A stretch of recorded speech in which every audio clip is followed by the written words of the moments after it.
Hello, and welcome to the Friday night, the Mackem Football Show, as hosted by me, Anthony Mackem. On the call today, we have Davla, Paul Wilson from RWA, and Jacob, aka Yorkshire Mackem. Hello. We're live. Evening.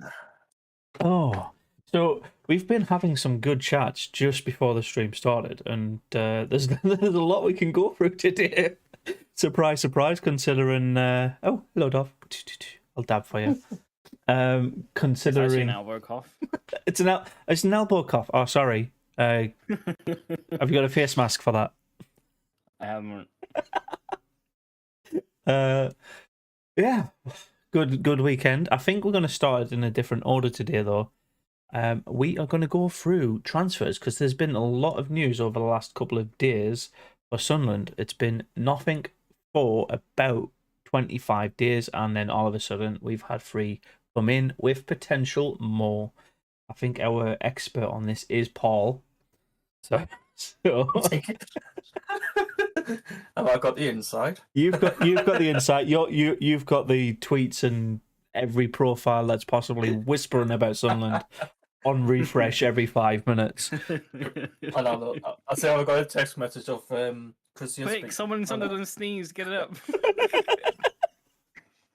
Oh, I thought, was that not you, Sneezing Dove, with that emote? Joe. Right. Yeah, so transfers. We've had in confirmed official Sunderland Twitter posts and everything for Ekwa. That was on Wednesday? Monday. It's been that... That's old news now. We'll just not bother. We've had Lahadji from Leon yesterday. And we had... What was the... I've just got his nickname. I haven't got his actual name saved to Cotton memory banks yet. Cotton Eye Joe. Oh, come on. We've got to start a chant around that, surely. Where did you come from? Where did you go? I don't have. It's Joe Gelhart or something like that. I don't know his. Yeah, it is. Yeah. So, any strikers though? Joe is a striker, right? Yep. So we have got Joe Mama. Leeds bloke. The Leeds bloke is officially confirmed as a Sunderland player. I think all of these signings as well are full, not loanees. So they're full Sunderland players for at least 3 to 4 years. Unless Joe Gelhart is alone until the end of the season. Oh, that's bullshit. Not allowing that. Like I said, back to League, he won't stay with us. Mate, he's going to go to a Premier League club, and if he gets us up to the Premier League, I think he might sign on with us full term because Leeds haven't. Same with Diallo. Same with Amad Diallo, isn't it? Yeah, but Amad Diallo is just a wonder. I don't think he can get recalled now because he's played that many games for us, right? Oh my God. No, he can't recall. Oh, and also, whilst we are live on YouTube, the Arsenal Man City game for the FA Cup fourth round is happening in the background. So if you hear dogs, just go, "Oh my God!" Yeah, it's like squad anyways. or somebody's just been tackled and brutal. So we'll keep an eye on the FA Cup game because we are going to be playing Fulham tomorrow in the FA Cup. The middle of the championship table is like the bottom of the Premier League. There's like 3 points within like 15 places. Yeah. Oh, yeah. The league table at the minute for the championship is insane. I've got it just on display here. My reaction to what Dav just said. Oh my God! That's my reaction to what Dav just said about the championship. Oh, all right there, Jacob. Mate. Yeah. Right. So I'm going to quickly try and wrap up the conversation around transfers, but I think it can go on for quite a while. So we've made 3 signings in 3 areas of the pitch, which I think is where we needed them. Are there any more transfers, any more rumours that you're aware of? I'm mainly looking at Paul and Jacob here, because Tom doesn't give a shit about Sunderland. That you're aware of that we need to be keeping an eye on. I've heard rumours of Ellis Sims on a Instagram fan account, whether he comes or not, but it'd be good to see him back. But if he don't, then just gonna have to put up with it. And because the players we've got at the minute who we've signed are good players, so it won't end up world if he don't come back, Sims. Do I've got a little bit of concern if we sign more and more and more people in this window. It's telling me that Tony Mowbray doesn't have enough confidence in the current starting 11, but it's also good that we've signed the first two of those three players that have come in the window on long-term contracts, that they are invested in the project. They've all mentioned the Sunderland project as a good thing and a good indicator for talent coming into the club. So, you said Ellis Sims. Anybody else, Paul, that you're aware of? Well, what I've seen, I'm not sure how close, but we are closing in on a player from Nottingham Forest to come in. It's not Sam Sturridge, unfortunately. Yeah, no, mate. He got them. He's got them a fair few points in the Premier League this season. Let's put it that way. I dare say they're not even going to entertain any offers unless it's like direct replacements for somebody who's better. So, who might it be? Another academy player that's not getting in, or somebody that's on the way out from the first team? I think it's one of the academy players, I think. I'm all right with that. I'm all right with that. Saying that though, if Middlesbrough go up this season and they wanted to get rid of some of their academy players, would you be like next season?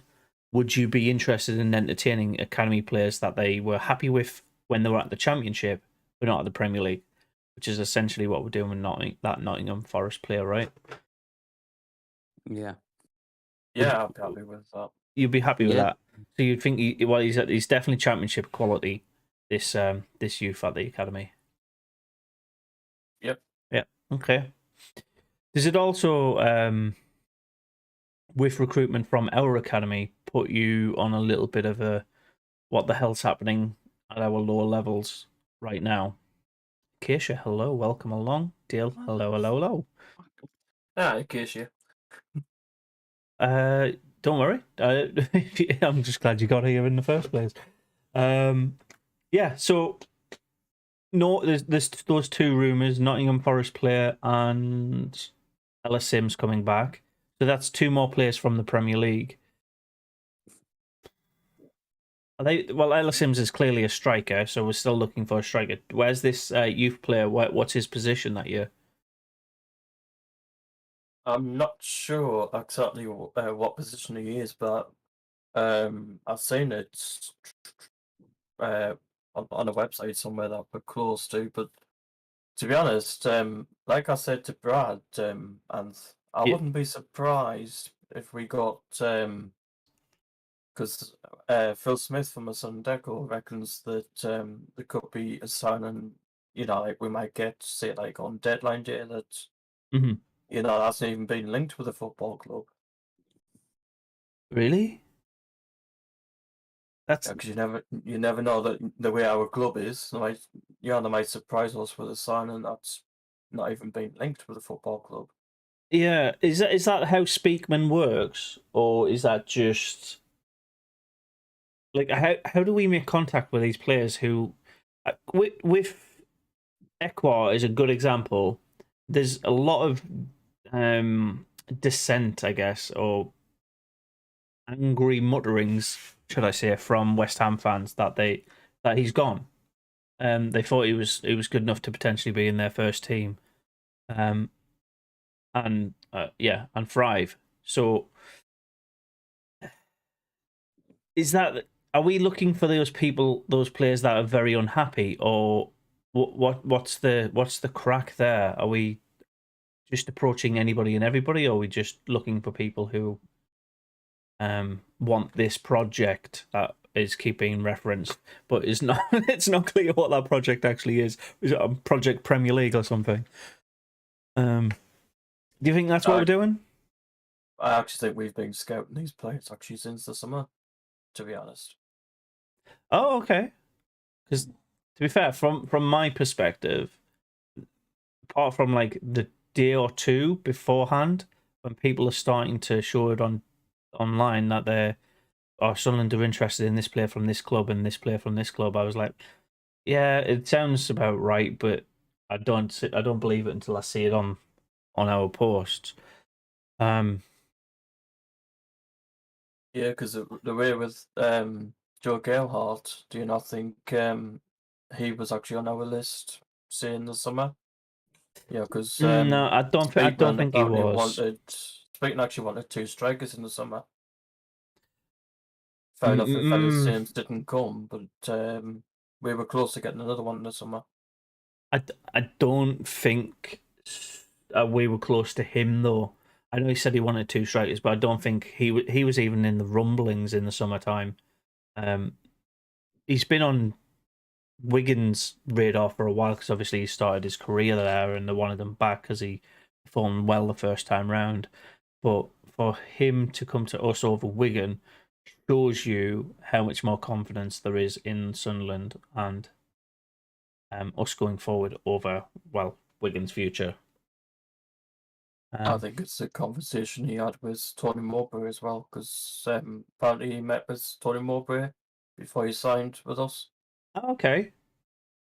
Yeah, because Mowbray met him for talks.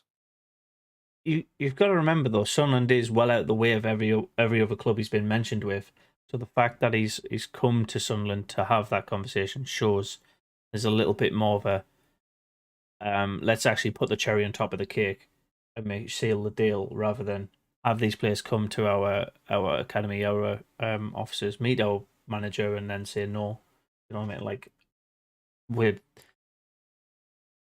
if you're looking around the 3 options that he was going to, it was us, Blackburn, and Wigan, right? So he would have went to Wigan, Blackburn at around the same time in the morning. With Middlesbrough as well.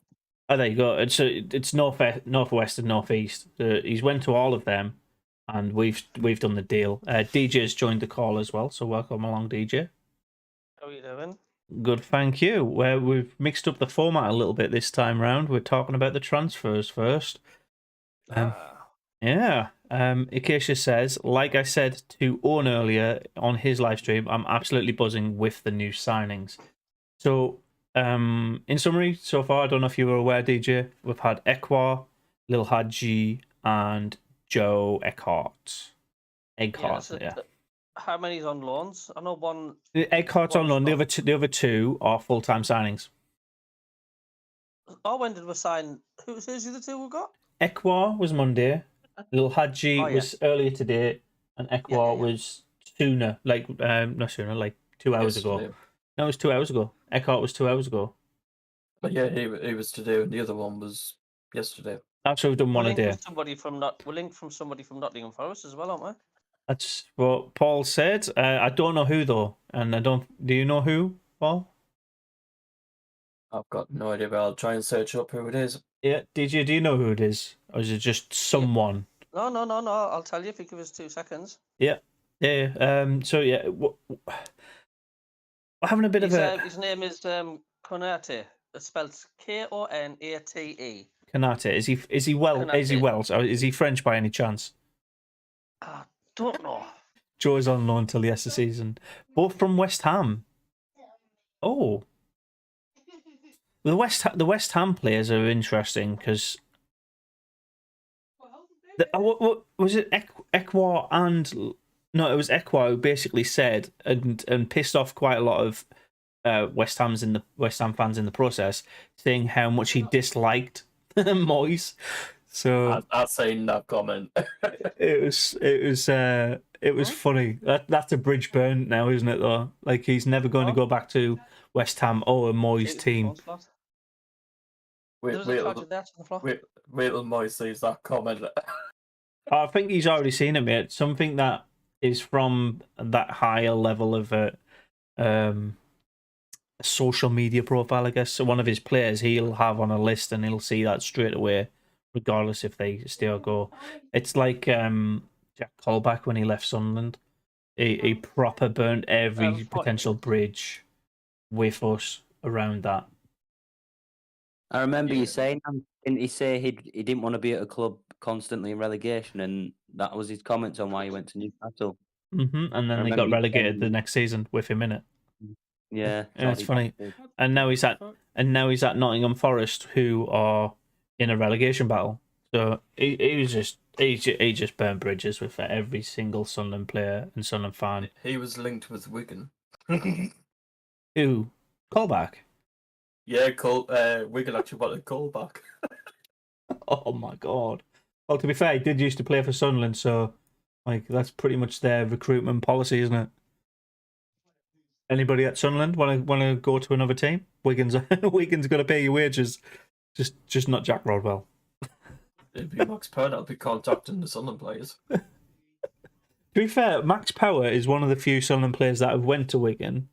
Him and White, I don't think have burnt bridges. I think we would have them back if they were at the level we expect our players to be at for being ninth in this league. So, yeah, transfer rumours. Do you think we've still got gaps, lads? Fucking American. Goddamn. Maybe get some defenders, but I think maybe because I think we're fine in the middle. I think maybe get a few more defenders, and then maybe that's it. A left back, right back, or centre backs? Which, where, why, when? I'd probably say centre backs. Centre backs. Okay, I think we're stacked with centre backs. We've got Ballard, Bath, Bailey Wright. I think might be on the way out. Actually, that's another Yeah, transfer rumor. I Talk was about gonna we can say, go. do you not think it'll be with the situation with Bailey Wright because he was linked with Portsmouth, but according to Portsmouth, they don't actually want him because the Portsmouth manager said apparently that looks like Bailey Wright could be staying at Sunderland. I really rate Bailey Wright as a player. He's good. He's He's a beast. he's a beast, but he does make mistakes. But everybody makes mistakes. I just think because he's short, Yeah. a bit more clear. Because Even Messi makes mistakes, doesn't he? Amp? Even Messi makes mistakes as well, so it's not like don't think so. You I'm sure he has. Messi's a robot, man. He can't make a mistake. They're winning League One with him. Keeper apparently says Dale. Do you think we need a keeper? I don't know, to be honest, with that one. You can only have one keeper on a pitch. You can have 4 defenders. So Yeah. I don't know. I think If we get a goalkeeper, bring back John McLaughlin again. Bring him back, John. But no. of course, we'll still have Patterson as a main starter, but So that's a difficult thing with keepers, right? I think we're very clear as a club that Anthony Patterson, we're putting a lot of faith in him, and he's going to be our player as long as he wants to be a Sunderland player. There's a good keeper, Freddie Woodman. Is this a joke or is that his actual name? No, Freddie Woodman. That's his name. Never heard of him. Never heard of him. Evening RWA, welcome along. I'm guessing that's Radatoni. He's actually the Preston goalkeeper. Oh, we're not talking about Preston. Here we go.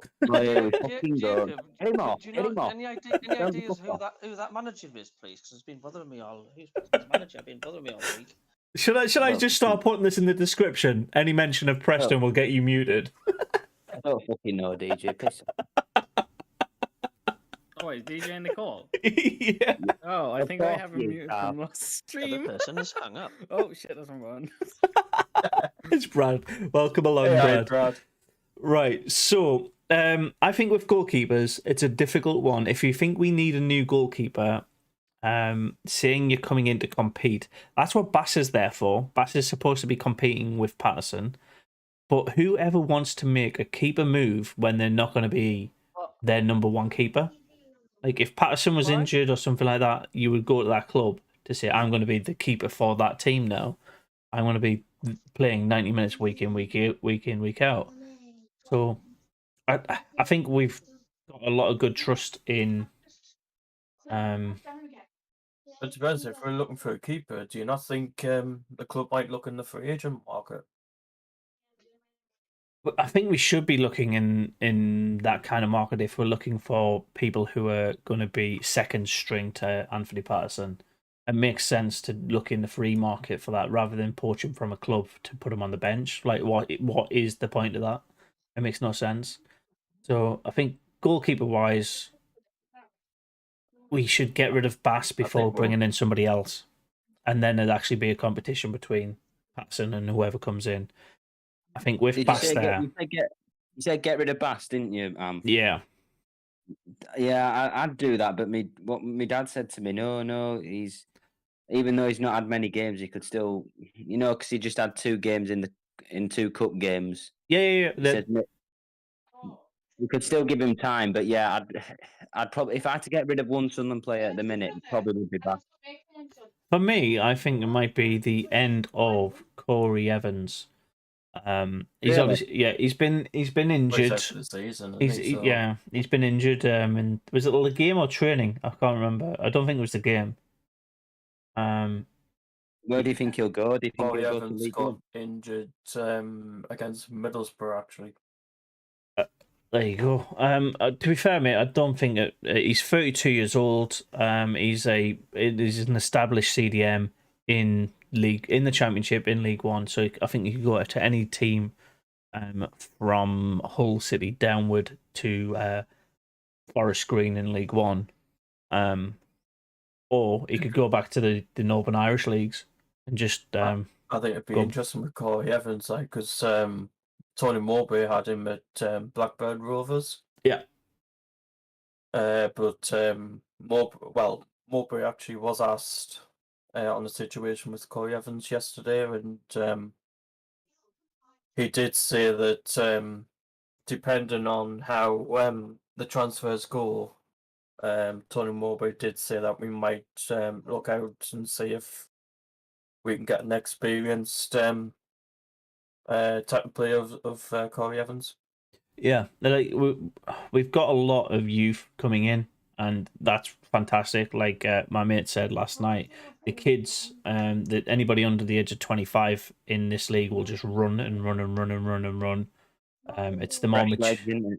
yeah, it's fresher legs. The older, more mature players will be that level-headed. I'll take control of the ball and ping it into a space, whereas the likes of Lil Hadji, Ekwa, all these new lads coming in, they're more likely just bombing up and down the wing to prove that they're dedicated. But Yeah, I think that's why for now, I think Mowbray might put Dan Neil in that position. Dan Neil in that position would work, I think. He's starting to Has anybody shine. heard of this? Has anybody heard of the players we've signed so far? Then Yeah, the players that we've signed are of good caliber, and I think I was comparing this season's signings versus last season's signings, and it's night and day of the quality that we're getting from. So we've got Clark Roberts. They came from Premier League quality teams. You've got internationals coming in Bennett. You've got people who've won the top tier of their divisions in League One coming in.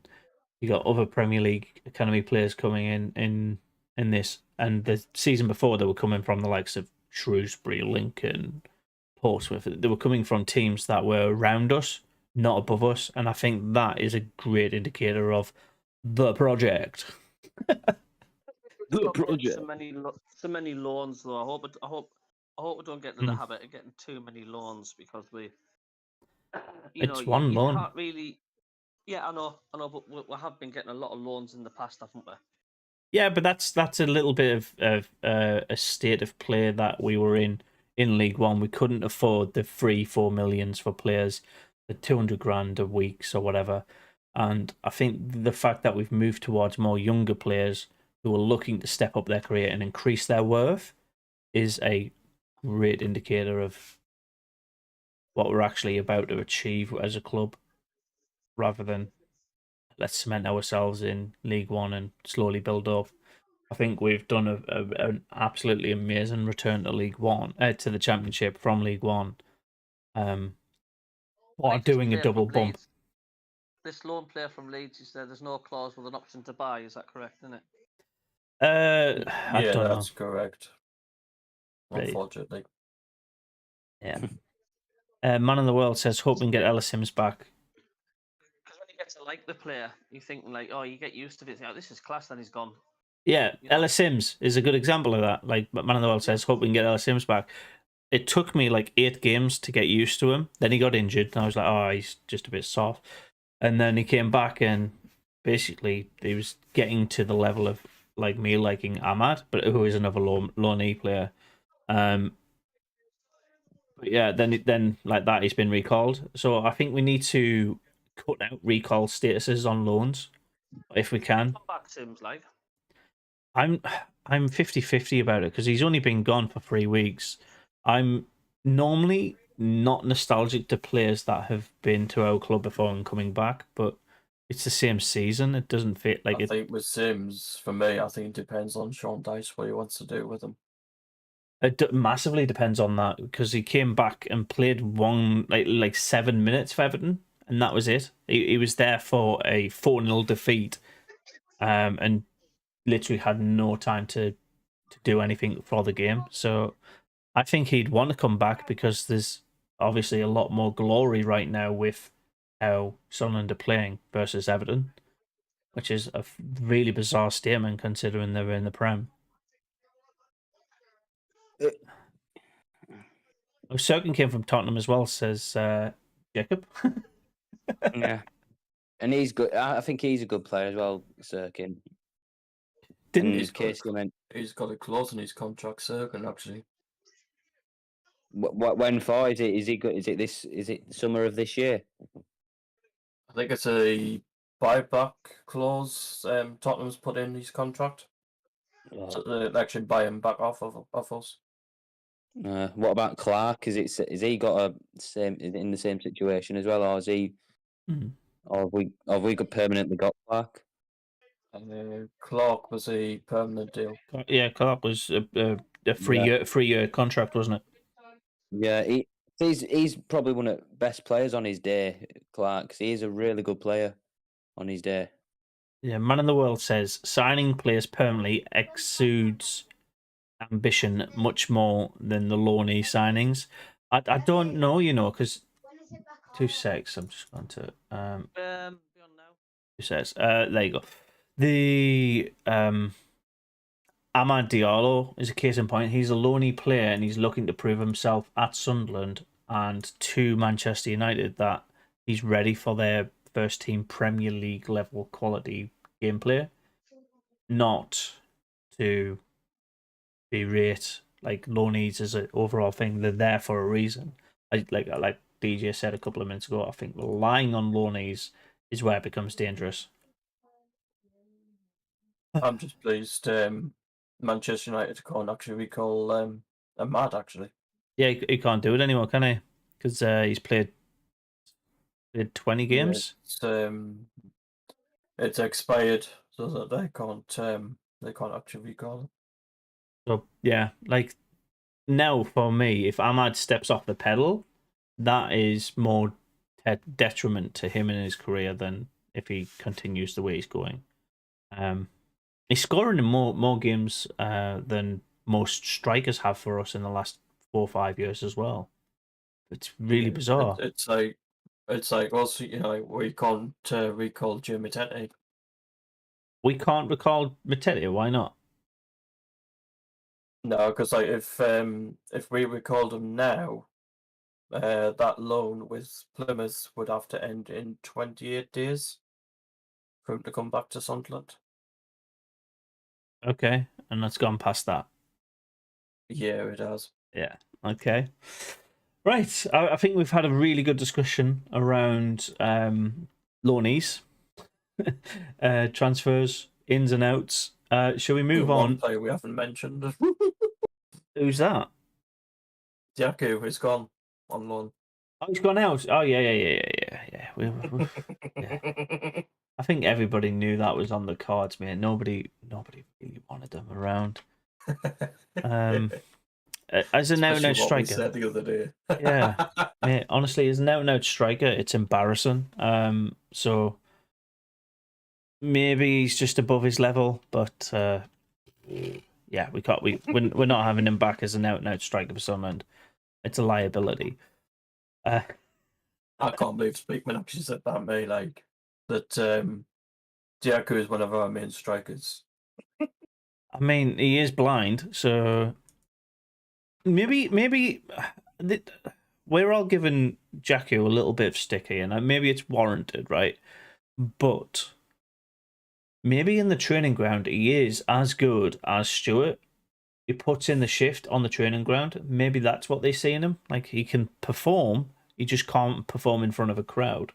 Maybe that's his issue. I remember not long after we got Dejaku in the summer of 2020, he got injured. And I think before he got injured, he was pretty good, but I don't think he's the same as what he was. So, because I think he got injured quite a few times, and Yeah, that stepped him off. yeah. I know mate, Pennywell Pundit's going to miss Dejaku. Yeah, he's going to be sorely missed by everybody in the red and white stripes. Yeah, we'll ignore that now. How about the Middlesbrough game? I'll let everybody have this here on this one. On my screen, you've got Darth first, who I don't think's interested that much. Do you wanna have a little say on Sunderland Middlesbrough, Darth? I thought it was a good game, to be fair to you. Yeah. Okay. Yeah, I think you were pretty dominant first half. I think them going down to 10 men really helped.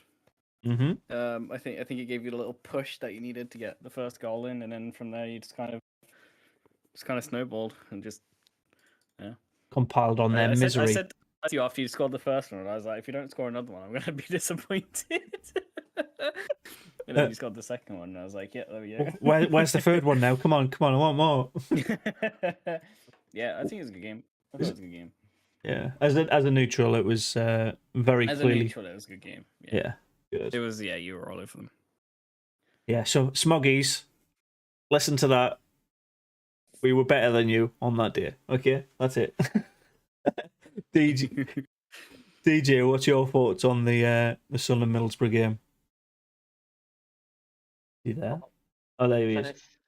Sending off on or sending off. I just thought we bossed the game. The Middlesbrough high flying. I even said that I think we'd lose again at that game, but to be fair to Sunderland, they didn't give Middlesbrough a chance to settle. They just didn't. It was a very professional performance all round. And even when they went down 10 men, I mean, we could have sat back a little bit, but our mental attitude was good. We kept pressing, and I thought as the game went on, we just became more dominant, especially the last 20, 15 minutes. I thought we were superb. We were the better team, mate. Yeah, 100% agree. Superb is a nice, nice descriptor of our performance. Paul, what were your thoughts? You went to the game. Well, first off, to me, that wasn't a derby. I know there was a lot of police escort, especially where me and Bowers and Acacia sits in the ground. Mm-hmm. But I actually thought we were much better than them. I think they were 10th before kickoff, but Sunderland were 10th. They were 4th. Middlesbrough were 4th. I just thought, coming into before the game kicked off, I didn't know what to expect, but we were all over them. Even from the start of the game, and when it got to half time, I was like, is Sunderland going to do what they usually do, and just not play well second half? But no, all the way through the game, played really well, and yeah, they're sending off. that was definitely a red card, but definitely not a penalty. Yeah, well, that's how you saw it. Pass the ball when Sunderland pass the ball away, they do when they can pass it quick, and sharp. There's no team can handle us. If when we're confident and we're doing the passing and moving so quick on that, and Roberts is on his game, and Diallo usually always is, and then you got Clark and that. There's no team in this division who could practically touch us when we're on form like that. I'd hope that's the correct statement, mate. But I think Sunderland are historically one of those teams that win, lose, draw, win, lose, draw.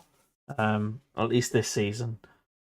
When we should be beating teams, we struggle against them, and the teams that should be thrashing us, we perform really, really well. Two case and point answers on that is your predictions around this game and the Reading game, which I think have been our two of our best performances this season when we beat Reading 3-0 and obviously the Smugs on the weekend. You were nervous going into those games. Our goal of the season, team goal of the season. I still think that's my favourite. Like, it's absolutely stunning. But like going into those games, we're nervous because these teams are on paper better than us and have good form. Like Borough going into that game, by the way, were 4 wins on the bounce, and we just upset the apple cart with that one. Before I go into, you could tell their manager was upset with us as well. Like, oh yeah, because we're better than them. I forgot what his name is. Michael Carrick. Carrick, he's a Geordie as well. Oh, that's even fucking better. Yeah, he's from Wallsend. Yeah. I'm from Wallsend. He's from Wallsend. Oh God. Right, Jacob. What's your opinions on the match itself? We were the better team in both halves, and I was shocked by Middlesbrough's performance because I thought they were probably going to be a better team. But still, even though we were playing well, at one point, well, I know DJ said this, that he was worried about Middlesbrough getting a late goal, like us performing so well, and then we let a late goal in. But I was just shocked. I was wondering where Middlesbrough were. It was just, and it shouldn't have been a pen, but I do think it was a red, but not enough to be a pen. And and I'm just glad that we've beaten them because it's been a while since we've beaten them in recent years. So yeah, it's been good to, it was 2012, mate. The last time we beat them, 2012 in FA Cup at Riverside. It's been a while. Embarrassing that, to be honest. We've not beaten Middlesbrough since fucking 2011, 2012. To be fair, mate, we have only played them 5 times since 2012. So because don't say Tony Mowbray was in charge of Middlesbrough then, was he? Yeah, he was. In that cup game we beat them, Mowbray was the manager for Borough. The last time we beat Middlesbrough at the Stadium of Light, I think Darryl Murphy scored like the 96th minute or something. Darryl Murphy, wow. Fucking hell. It was at Stadium of Light. It was the last kick. It was the header, I think it was. Last kick of the game. It wasn't a kick. You just said it was a header. Yeah. It was a header, last kick of the game on our Friday night phone-in show on a Wednesday. DJ, was that in 2008? That game? I can't remember the exact. I remember listening in the bedroom window, like really cheesed off 1-1, and then I remember the radio of Newcastle went daft. It was like Darryl Murphy. It was Darryl Murphy the score. I mean, if anybody can correct me on that.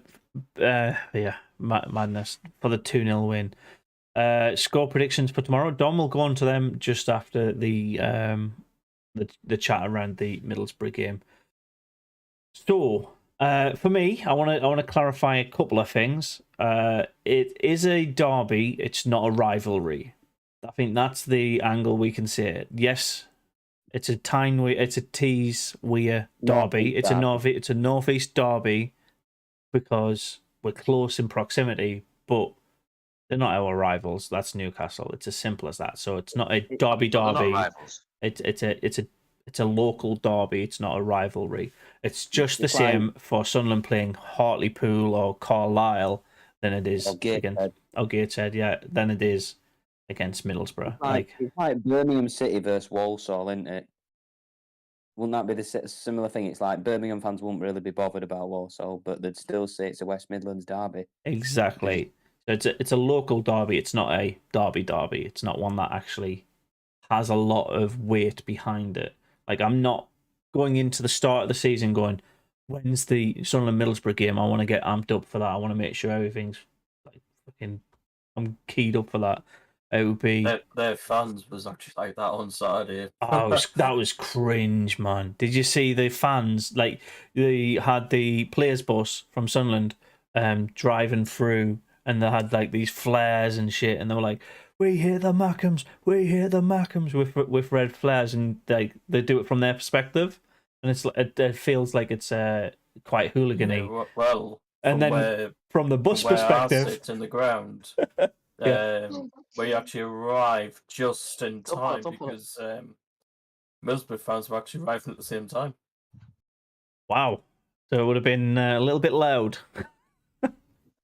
Yeah, but the thing is, after the game, me and Bowers went into the city centre.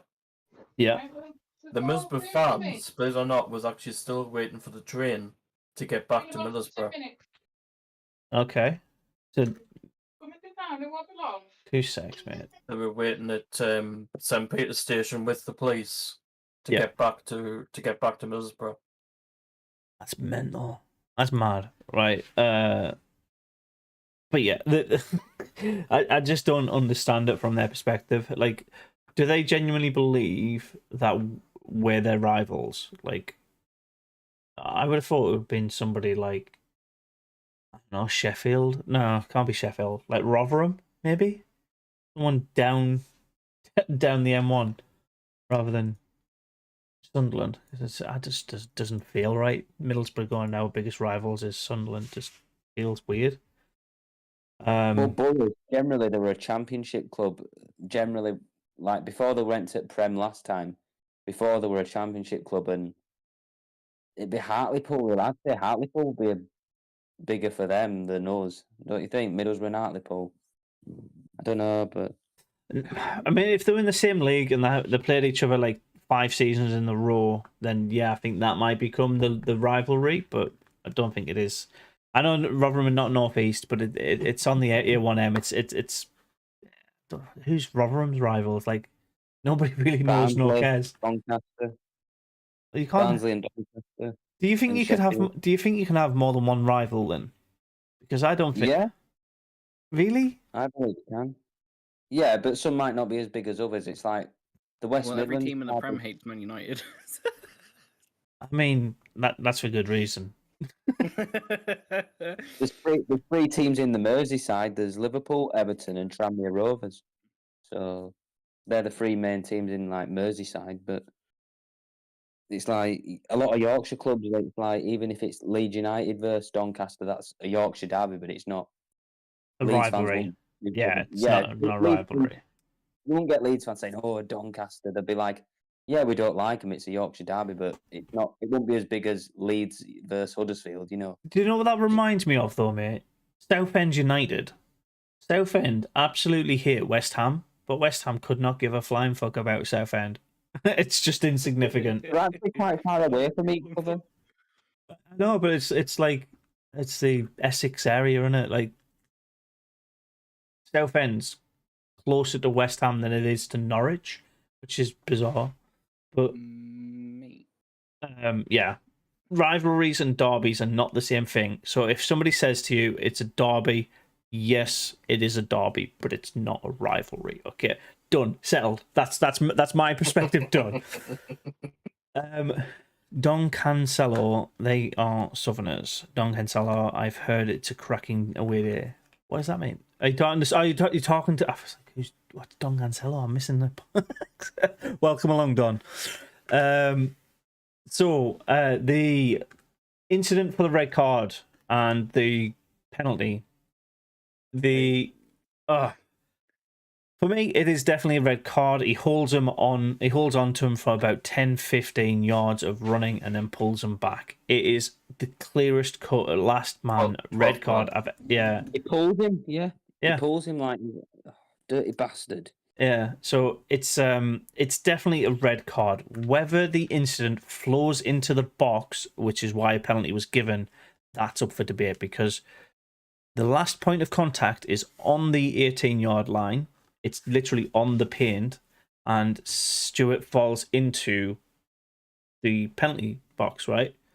So the first point of contact where the foul's actually committed is probably like 28, 30 yards out, but he holds on to him that long. He should have let go sooner, and then it would have been a free kick. He was still gonna get red carded regardless of what he did, and that's why his appeal was rejected. Every smoggy, it's not a soft red card. It's a clear cut red card. So simmer down. The penalty. It's just a 1-game ban for them. Yeah, it's a holding. It's not like violent conduct. It's not anything malicious. It's a 1-game ban. So just move on. The penalty decision. We didn't score directly from the penalty. We scored from the parry from the keeper into the open net. So we do get a goal from it. And I think we deserved it at that point. It was just rewarding us for the good work that we'd done up to that 50-minute mark. First half of the game, we were solid. We were unlucky not to get goals. And yeah, I was worried at half time, thinking, is that our good half of the game? Because we usually, especially over the last like 3-4 months, have one good half and one shit half in every single game. And the starter of that mentality was that Burnley game where we had a fantastic first half and then collapsed in the second, and then since then it seemed to be a good trend that we had. So I'm glad that we went from that and played the second half even better than we did in the first. To be honest, I'm just pleased Mowbray actually played some players that actually played for them. You know, like Danny Bath played for Middlesbrough. Mm-hmm. Patrick Robles played for Middlesbrough. They now wear the Sunderland shirt, mate, and they wear it well. They wear it with pride, and that's, for me, I don't think where the players have come from matters anymore for Sunderland. It's where they're at now. Which is, I think, again, is the project that we've got. We want players who are driven and want to play for us. Yeah, well, it is. I feel sorry for Mowbray because Mowbray's son apparently is a Middlesbrough fan. Well, So can you imagine the conversation when he went home? Yeah, but like 29. having parents who are professionals at the top tier of English football, or the top tiers, should I say? You've got to take that with a pinch of salt. His dad's done his job. His son's obviously disappointed that his dad's done his job on that day, but it keeps him in his nice, cozy little house. So, like, he's got to respect it a little bit. And yeah, the Amadiala goal made it as well. What a stunning piece of work from Sunderland that was. Some one-touch passing into the box. He cuts inside and then curls it front post. The keeper was looking like he was going to try and dive, but dive the completely opposite way. So he just ends up rooted going, fuck. It's gone past him. Like, the Amadiala goal, I think, in this match gets overlooked a lot more because of the red card incident. But if you take the goal in isolation, the Amadiala goal, you just realise how good that actually was. And it's no wonder why he won Player of the Month for the Championship last month, if he's still doing that week in, week out. Yeah, he picked up the trophy today actually for it. What was the match? What was the match where there was someone's tooth got knocked out and it ended up on the pitch on the grass? Oh, That was Brown it was the orange team. Was it Blackpool? No, it was. Luton? It's DJ's soft spot second team. I'm not going to say who they are. It's Preston. I'm not saying He never found the tooth, did he? it's still on the cinema like pitch somewhere. It'd have been more funny if that exact moment happened at 2:30. Not going to lie. Right, I'm gonna get caught up on the chat because I don't like to miss people out on the chat. So Acacia's correctly identified that Rotherham is on the M1, not the A1M. My bad, but it's on my route north, so I pass it all the time. Don, my dad is a West Ham fan from Putney, hates Spurs and Millwall, but he couldn't give a shit about Southend though, could he, Don? And Mizu says he's buzzing about our new signings, and I finally feel like we're doing something and not settling with what we have, and with players that were good. I really like our project. Every time I want to say project, I'm putting it in air quotes because I haven't seen what our project is. Just with one Speakman. Yeah. Just in Speakman we trust. Like the fact that we've got players coming in to feed into what we're already doing. We're ninth as a promoted team after 28 games. It's pretty much unheard of in recent history. It's very rare that teams come from League One and finish anywhere near the top half. I think the last time a team did that was 2012.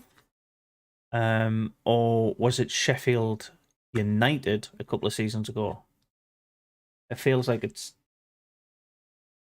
been a while since teams do that when they come up from the league. They come up, try to settle, then build on the next season or the season after, which is what I think our plan would have been. But would you have snatched anybody's hands off if they told you you're going to be ninth within 3 points of being third at game 30 mark at the start of the season? Definitely. I would have done it at the start of the season. Anybody that said that to me, I'm like, no. No, I'd rather be in the playoffs. What are you talking about? But I keep soft chanting it. At least we're not Wigan. At least we're not Wigan. At least we're not Wigan. At least we're not Wigan. At least we've got a manager. Yeah. Oh, speaking of manager changes, what do you reckon to Colo Torre. No, not Colo Torre. Blackpool changing their manager recently to Mick McCarthy. Well, didn't you point out, Amph, he's usually helped teams survive, hasn't he? So he could do the same for Blackpool. With that in mind, though, you've got to look at the bottom three in the table. Blackpool are pretty much cemented, but Blackpool have one game in hand on Cardiff, who are 3 points ahead. So they could go ahead on. They have to win 3-0 and they'll leapfrog Cardiff on goal difference. But Huddersfield have got 2 games in hand on both of them, so they need to win both of them, and they would all automatically be out of the bottom 3. It's Rotherham, Cardiff, Huddersfield, Blackpool that I think are going to flip over each other a lot. I think Stoke is the mid-table bracket, like going up. They're on 33 points. I know there's only 1 point between Birmingham and Stoke, but I think Stoke are that upper bracket of where teams could get to. You know, I think Mick McCarthy could keep Blackpool up because I know Cardiff has just got a new manager now. Well, what we know about Blackpool is when they play teams like us, they know how to defend. They have got decent defenders and they can put in a park the bus performance. It's like it was 0-0 and 1-1 against them this season, right?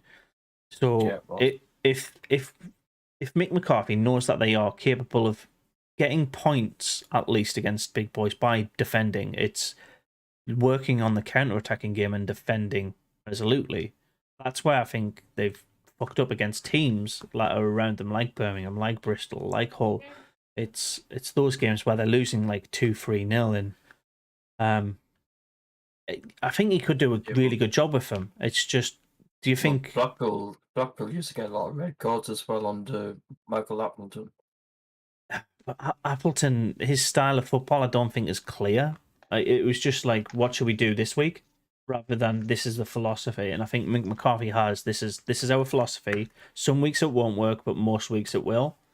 And that will potentially rescue Blackpool. So, do you think Cardiff are going to go there, or do you think Rotherham? Do you think the 2 promoted teams from last season are going to be in that relegation battle? I don't know, because like Acacia has just put in the chat. I think Rotherham will do really. Rotherham's just got some new signings in, haven't they? So Just 2 secs. I want to just turn that down. Sorry. I think Rotherham will do really well this season. Hopefully, I kind of think that Wigan's season's dead now. They've chopped and changed their manager twice already. There's something clearly wrong there. And they'll go back down to League One. They might win it straight away, but I doubt it. They'll probably have a couple of seasons back down. And case says, it was 2015 for us Blades to League One, to the Championship, then to the Premier League. So when they were going up, we were going down. You're welcome. But Man City's just hit the post from about 20 yards out. So, just watching the other game at the same time. It's in! Ake scored! Sorry, FA Cup, Nathan Ake has just scored against I've Arsenal. seen it. What a shot. It's a perfectly finessed goal into the bottom right corner. Right. League One situation with the bottom half of this table. I'm just glad that Sunderland are nowhere near that discussion at the minute. Yeah, I said at the start of the season, roughly 45 points will see you safe, and you've got to think, if it is that 45 point is the magic marker for Sunderland, we would have to lose pretty much all bar 2 of our games for the rest of the season to end up on just 45 points. So I think we're well safe. I think we're not mathematically safe because I don't think anybody is yet. I think Burnley could, in theory, get relegated still. It's very unlikely with their 8-game winning streak. But yeah, that aside, league aside, there's not many league games this weekend, so our position I think could be 10th when we start our game against Millwall, but they would also they could climb up to 3rd when we play them. Do you think that Millwall Sunderland game is going to be very similar to the Middlesbrough game, or do you think it's going to be more like the Norwich games or the Sheffield United games that we played? A bit more cagey. I think mixed, maybe a bit. It could be a game of two halves where we could be struggling in first half and then second half we're at them. So, and the Den is a tough place, and it's but I think I can see us maybe getting a win maybe there. So there's a lot of time between now and that first championship game, or next championship game, should I say? And these new signings. Interesting because Joe Gelhardt could get his debut against Millwall. Exactly, that's my point there, mate. A lot of these new signings could get their first game in just a week and a half time. Here, guys. What's that? Von Ross Stewart, talks have been extremely progressive within the last fortnight with SAFC. The 26-year-old is satisfied with the club's vision and is set to become an integral part of moving forward with a long-term contract close to agreement. When was that released? That is a really good positive statement. I like it. That's just now. Just now. Wow. Breaking news on here. Breaking news. That's come from the Preston Post, apparently. It's on his No, seriously, it's true. I'm not joking. It's all good for the Northeast. Even better when all three are in the top league. So wasn't that 2007 and 8 when Sunderland, Middlesbrough and Newcastle were in the Premier League together? Hallelujah. I think so. Right, we'll move on now to the FA Cup game this weekend, because I think 2 weeks ahead is a bit too much to predict. But we could get Sands play for us against Fulham. But I do think the new lads will take a little bit longer to come in. So, Fulham game. Chances of us winning that, lads? I mean, you never know, because Fulham could put a second team out, but at the same time, they've got nothing to lose in the Prem. They've not got to worry about relegation, but they've not got to have that pressure of being in that top 5 area. So, that's where I worry a bit, but they still might want to focus more on the Premier League. So I agree with that. It won't be too much if they put a second team out and we get a surprise win. So on that one, mate, I'll add a couple of points and I'll ask Paul his. So the game that they beat Hull in, they put out the second string team. They beat them 2-0. If it's that same team, I believe we should be able to beat that second string Fulham team. The stadium is also going to be just shy of 6,000 Sunderland fans there out of their 22,500 capacity, which means about a quarter of the stadium is going to be Mackem's. And apparently Acacia is going to be there. So, Their fans are well known for being dead, aren't the Fulham fans? They're not very. it depends. If it's an FA Cup game, it's on a Saturday. You never know. If they turn up in the first half an hour, it could be one of those games where it's like proper, like a proper battle and a good match. Happy clappers. I've heard they're happy clappers, Fulham fans. I've heard, Craven Cottage is known for being a bit of a library. Well, Stan Collymore on Talk Sport today predicted that he thinks Sunderland can go and get a result. We can go and get a result if it is that second string team. I think also, there's the fact that Fulham are so high in the Premier League right now that they could be pushing for Europa League places come the end of the season. So I think they have got an eye towards that Premier League focus, like Jacob mentioned. Yeah, but at the same time, they might not. They might just want to aim for just outside the you know where teams that. Why would you ever do that? Do you think Sunderland right now are aiming for the playoffs, or do you think they're aiming for just outside? That doesn't make a lot of sense. Why would you aim for just outside? They might end up just outside. I don't think you ever probably aim for are that. aiming for playoffs, Sunderland, but I don't think it's going to happen. Even though I'd love to see it, but especially for our first season, we've got to be proud of that, aren't we? Finishing just outside the playoffs in your first season back in Championship. It's tighter than my belt after I've been to a harvester. I'm still glad we don't have to put up with horrible League One. It just really pissed me off.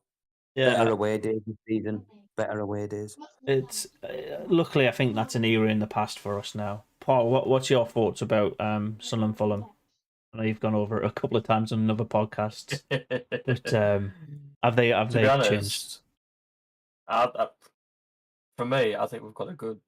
I think we're doing well there. You know, we've actually got a good record actually at Craven Cottage as well. Mm-hmm. When was the last?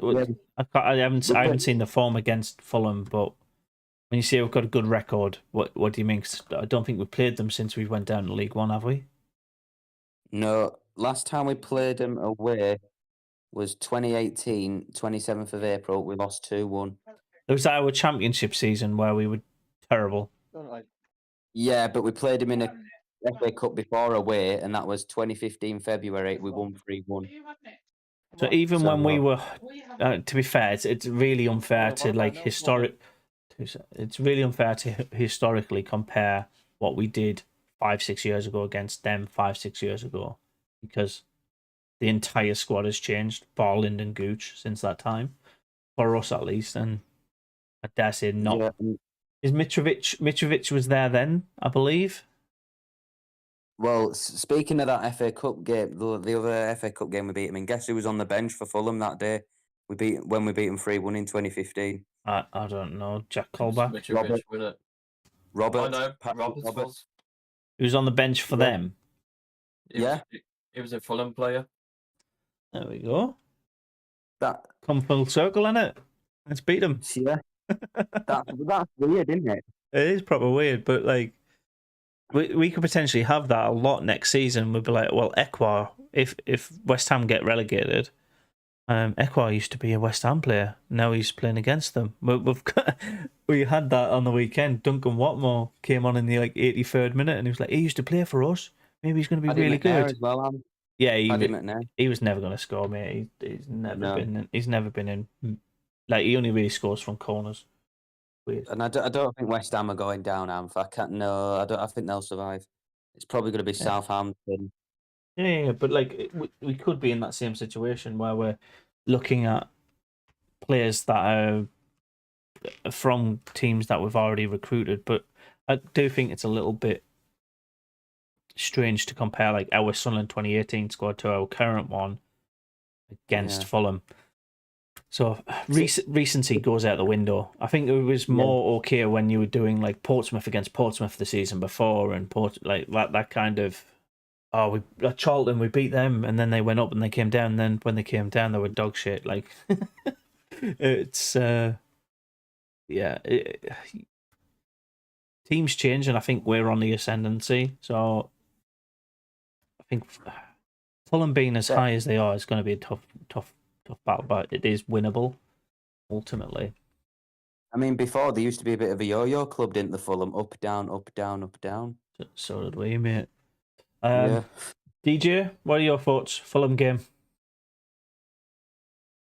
Is he there? I'm here. Yeah. What's your thoughts on the Fulham game coming up? Yeah, I do fancy Suns like to get a 2-0 win. I do think we haven't got anything to lose. Get out there and enjoy the game. As you said, Fulham's concentrating on flying high in the Premier League, and I think they'll be focused on that rather than the FA Cup. So I'm going for 2-0 Sunderland. If they lose, then there's no loss, is there really? And to be fair, mate, there's going to be no love lost between the two teams either. So, yeah, No. just go out all guns blazing. As the neutral here, Darv, and you've seen Fulham play against Liverpool this season, what are your thoughts? don't. Stop doing the Gary Bennett. You're doing Honestly, the Gary Bennett. Go for it, yeah. I think it's going to be a tough match. I think if you play how you did against Middlesbrough, Yeah. I think you could pull a win. I reckon you could probably go. Maybe it'll be like a 1-0 win if you do win, but I think it's going to be a tough game for you. I won't lie. Yeah, and I do think it will be a tough game, regardless of who our opponents are going to be in the next rounds.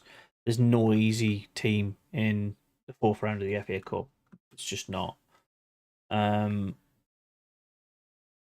So yeah, it's going to be fun. It is going to mark the 50th year anniversary since the last time Sunderland won the FA Cup as well. So Yeah, it will do actually.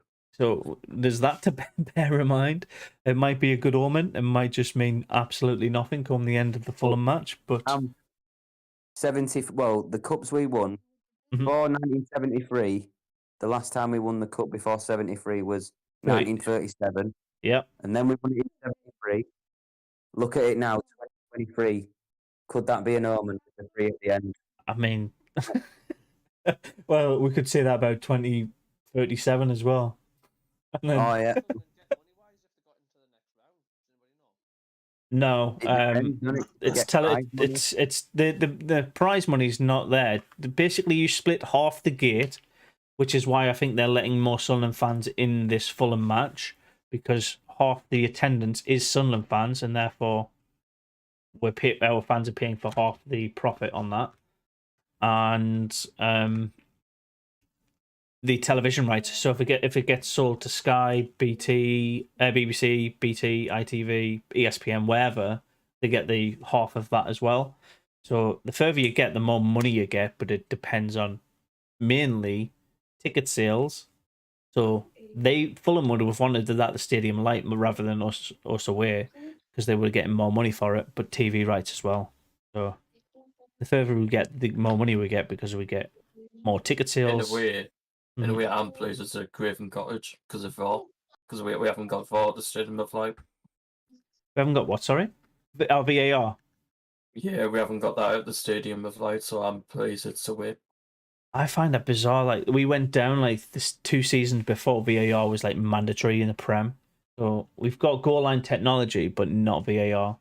Brad is saying 3-1 to Sunderland. I'm gonna say, like I said against Middlesbrough, a cheeky 1-0 win.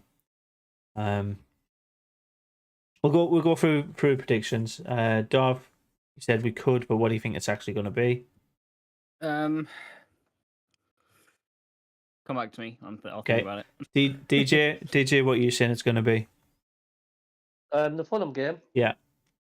2-0 Sunderland. There we go. I like it. Paul? 3-0. I'm going to say To who? 3-0 to Sunderland. I'm going to say Ahmad, Ross Stewart, and Fuck. Patrick Roberts. Roberts. Okay. Naming the scorers as well. I like it. Jacob. 2-1 Sunderland, Stewart and Ahmad to score. Safe bet. Like I said, 1-0 Yeah. Sunderland. And I'm going to go with Christian Speakman to make another signing before then. Which is as the signing at 3 o'clock. 257 from the Fulham Academy. So he's down at Fulham, he's signing in the morning. You just stole Acacia's prediction. And Darth, what are you going for? I believe I'll go for a 1-0 Sunderland. Yeah, I think that's most realistic. It's going to be a snatch and grab if we win, and fingers crossed.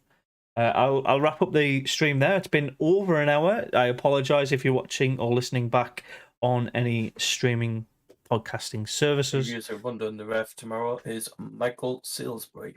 As I said, 3-0 chat. Well, apart That name from rings a bell, that Paul. That name rings a bell. I swear I've heard that name before. what name? Michael Salisbury referee. Was he the referee at the playoff final? Second leg, I think. Wigan 4-1 against Wigan. Oh, Wigan. There you go. Yeah, we'll wrap it up there, lads. So it's a goodbye from me. It's a goodbye from Darth, DJ, Paul, and Jacob. Bye. Bye. Catch you next week.